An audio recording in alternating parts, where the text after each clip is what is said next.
Hello everyone, আজকে আমি বানাইছিলাম ডিম আর বেগুন দিয়ে একটা অসাধারণ ডিমের ঝোল। ভাবলাম তোমাদের সাথেও শেয়ার করি। তো অনেক দিনই আমি এরকম বানিয়ে খাই, তাই ভাবলাম আজকে তোমাদেরও দেখাই। আর এখানে আমি কয়েকটা বেগুন কেটে নিছি, তারপরে এখানে আমি ডিম কয়েকটা সিদ্ধ দিয়ে দিলাম।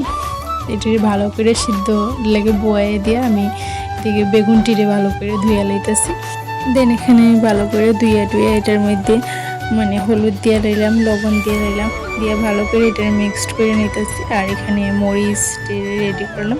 আর এদিকে আমি মরিচটা হাতে খুব জলে এদিকে মরিচ কুটুনি আছে না, এটা দিয়ে আমি একটু কুইটটা লিয়েছি।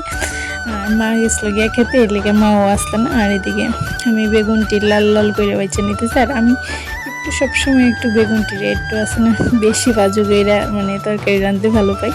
তো এখানে আমি ভালো করে বাইচে নিতেছি। আর এদিকে দেখো আমার ডিম কাটার কি স্ট্রাগল, এক হাতে মোবাইল আর এক হাতে ডিম কাটতেছি।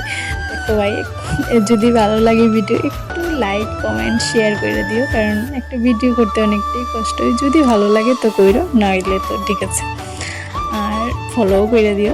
আর এখানে আমার ডিমও ভাজা হয়ে গেছে ভালো করে, এখানে বাইচে রেখে দিলাম। আর এখানে আমি পেঁয়াজ দিয়ে দিলাম সম্বাসের লেগে। আর এখানে পেঁয়াজ দিয়ে যে মরিচটি আসলো এটিও দিয়ে নিলাম। আর তারপরে এখানে হলুদ, লবণ, জিরার গুঁড়া এটার একটু জল দিয়ে ভালো করে একটু মিক্সড করে নিছি শুকনো মশলা। তারপরে মশলাটারে দিয়ে নিলাম কড়াইয়ের মধ্যে, দিয়ে আসলে ভালো করে একটু কষাই সেটা এখানে যে বাইজে রাখছিলাম ডিম আর বেগুন এটিও দিয়ে নিলাম। তারপরে একটু করে নাড়াইয়া গরম জল দিয়ে নিলাম। আর আমি তো অবভিয়াসলি সবসময় গরম জল দিয়ে আমার ভালো লাগে পার্সোনালি। তারপরে একটু ডাকনা দিয়া বাস কতক্ষণ পর রেডি। খুবই ভালো লাগে, তোমরা একবার ট্রাই করে দেখো। আমি খুব কম মানুষরা দেখি বেগুন দিয়া ডিম দিয়ে এরকম খাই, তো আমার খুব ভালো লাগে, আমি প্রায় সময় করি। আর 2 দিন ধরে খালি বৃষ্টি আর যাই হোক দুপুরবেলা একটু রৌদ্র হয়ে দিছে। তারপরে কাপড় টিরে মেলা দিয়া ঘর একটু গুছাইয়া পড়লাম স্নান করে একটু লেপাপুতি করতেছি। লেপাপুতি কি একটু ময়শ্চারাইজার দিতেছি, যে একটু দন লাগে। আমি খুবই আলসি মানুষ, এটাও অনেক সময় স্কিপ করে দিই। আর এখানে দেখো আমার সিলভারের একটা ইয়ারিং, আমার খুবই ভালো লাগে ইয়ারিংটা। আর আমার ভাই পূজা দেওয়ার লেগে ফুল করতেছে।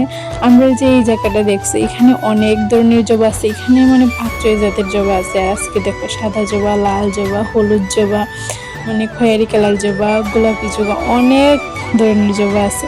তো আজকে ভিডিওটা এখানেই শেষ করলাম, তোমরা সবাই ভালো দেখো।